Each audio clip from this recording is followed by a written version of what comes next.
Mag-live-in partner aresado sa kasanga drug bypass operation sa barangay Kalumpang, Molo. Masobra 1.5 million pesos nga balor sang suspect na Cebu na kumpiskar sa mga suspect. Nakatutok John Sala.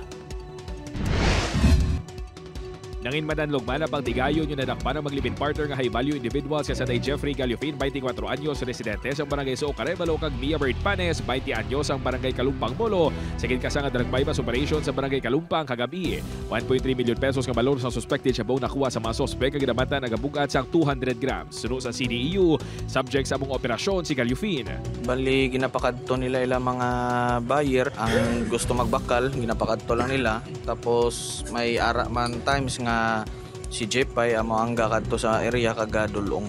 Suno naman sa punong barangay sa barangay Kalumpang, Molo, wala sa ila monitoring si Panes kagang pamilya sini. Wala man sila record sa barangay. Nakibot lang ko gani nga involved sila. Padayon pa ang ginahibalos ang kapulisan kundi nagkakuha sang supply ang duha. Bangod sa nasambit nga operasyon, mas hugton pa sa barangay council ang monitoring ilabi na sa mga pangayaw sa barangay.